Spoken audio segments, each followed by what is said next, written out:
The Little Prince. Far away, beyond the stars and the galaxies, lies a place so small that it could be missed if you blinked while looking at the sky. It was not much bigger than a house.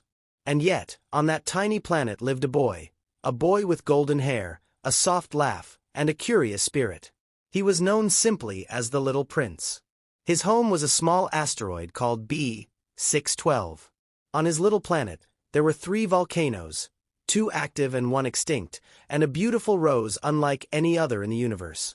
He spent his mornings cleaning out his volcanoes, for he knew that if he neglected them, they might erupt and destroy his planet. He also pulled out the seeds of the baobab trees, because if left alone, they would grow so large that they could split his little world apart. The Little Prince lived a quiet but thoughtful life, and although his planet was small, his heart and imagination were vast. His most treasured companion was his rose. She was delicate and vain, with soft petals and a demanding nature. She often asked for things: for water, for protection beneath a glass dome, and for him to shield her from the cold night winds. The Little Prince loved her deeply. But he was also puzzled.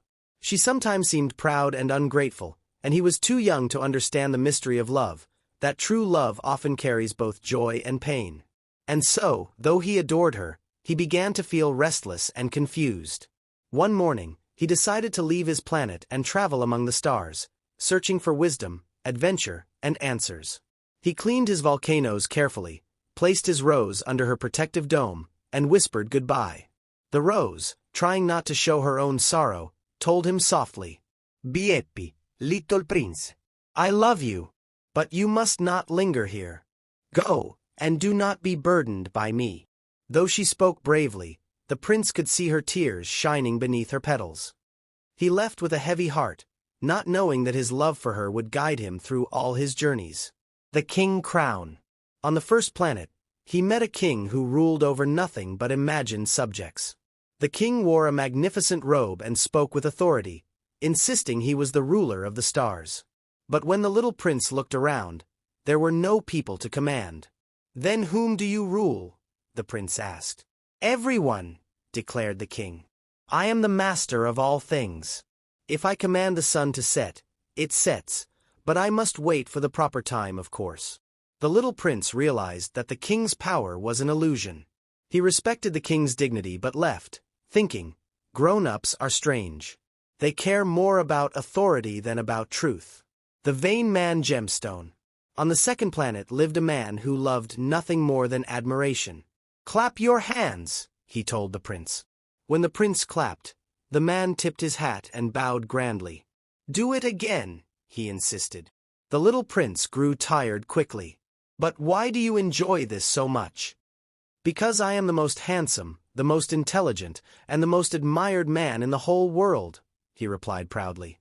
"But you are the only one here," the little prince said softly. Still, the vain man did not hear him. And so the prince left, whispering, "Adults are so lonely inside their pride." The Earth. When the prince landed on Earth, he was amazed. Unlike the tiny planets, Earth was vast, filled with mountains, oceans, deserts, and countless people. At first, he thought it was empty, for he arrived in a desert.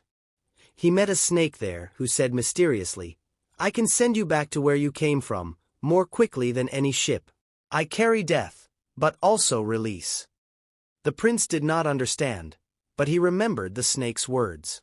Later, he climbed a tall mountain and called out, "Hello!" But the only answer was his own echo. "How strange," he thought. "On my planet, my rose always answered me." Then, wandering into a garden, he saw hundreds of roses just like his own. His heart sank. "I thought my rose was unique, and yet, she is only one among thousands." He lay down in the grass and wept. Fox faced the fox. It was then that the fox appeared. The prince wanted to play with him, but the fox explained, "I am not tamed. You must tame me." "What does that mean, tame?"